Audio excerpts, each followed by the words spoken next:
Justice Badruddin, Advocate K.P. Jayachandran, Advocate T.S. Ajit, Srimati Samina, all other dignitaries sitting in the audience hall, Sahodari, Sahodaran Mare, Namaskara.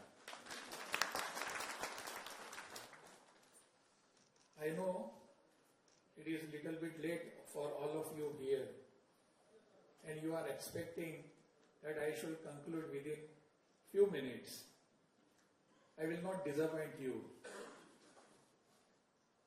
There are some whom I could not address. There are some students or people who are just sitting behind the cameras. So there is always possibility that we are sitting in front of the camera. There are people who are sitting behind the camera. We could have made some different arrangement for them. I can understand their apathy. Today's function is conferring the award in the name of our greatest judge here we had in our Supreme Court,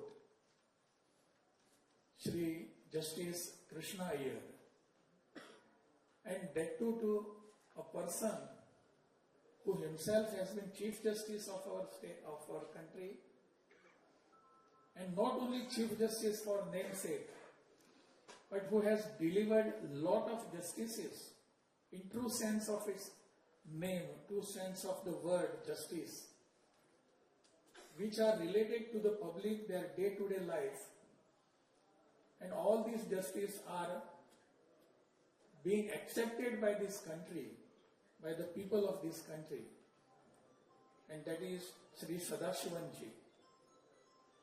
I am more humbled because this particular award is given through my hands.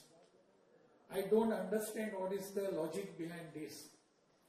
The only logic is that I am here in Lok Bhavan as a governor, and Sri Sadashivanji had been here as the governor of ours.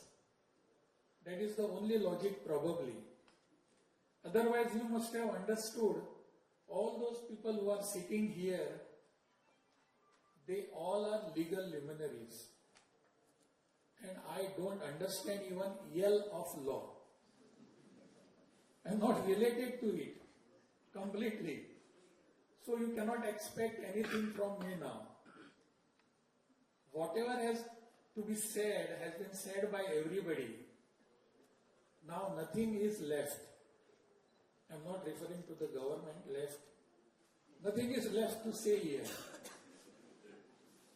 So what should I say? That is something, that is what I have confusion in my mind. Initially I am very much humbled to confer the award on your behalf, on the Shri Sadashivanji.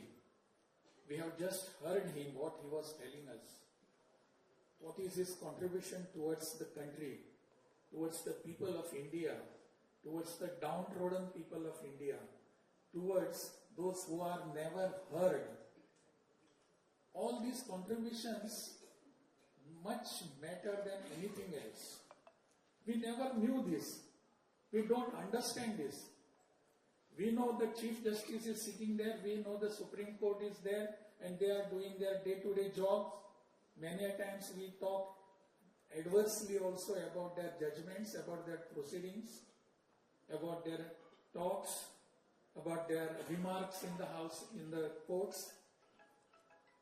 But many a times we do not understand. There is always, as mentioned by almost everybody and particularly by Sadashivanji, that there is one human mind, human heart behind all this. That was again talked of about or mentioned about Justice Krishna Iyerji also. And all these things are to be really honored by everybody. I had read a book written by Justice M.C. Chagla. The name of the book, title of the book is Roses in December. I was just while sitting and listening to all the addresses, lectures here, I was remembering at the time I was in college. I have a reading habit even today. So I was reading that book by Justice Chagla. He was in Bombay High Court, and after retirement he wrote a book called Roses in December. In that he mentions, Justice Chagla mentions, how a judge has to be human. How a judge cannot just go by the text. How the judge has to be human towards the people, their apathies, their sentiments. And he had mentioned many judgments which he had delivered. I was just thinking about that. All these three, Justice Chagla, Justice Iyer, and Justice Surashivan, they all fall in this same straight line of humanity. That is the greatness of all these people. That is what they have given to us. That humanity has to be honored all the times. All the times. Of course, when we say all the times, there are some problems within the system itself. Because human beings' life, human beings' existence has to be honored.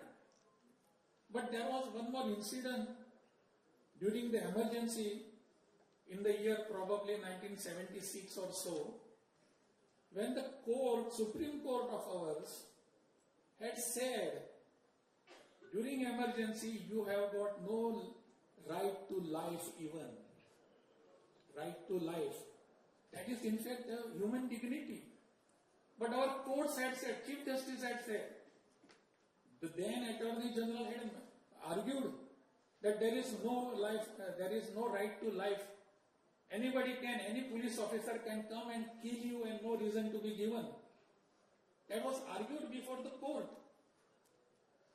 Even these incidents are there. That was the time of when emergency was there. Nobody could speak about this. Nobody could speak against anybody. The government, the system, the judiciary. But now there is a time that we can speak. We can talk about something, all such proceedings. We may differ about many things. And many a times, I am a common man, as I said, I don't understand what is legal practice and how the law moves ahead, how the proceedings are done in the house, in the courtrooms. But I always feel, being a student of Constitution, studying it, reading it, understanding it from legal luminaries, from the constitutional experts, and from them what I gather is, Constitution is always supreme above everybody. Everybody, every system in this country. Constitution has to be supreme. It has to be. We all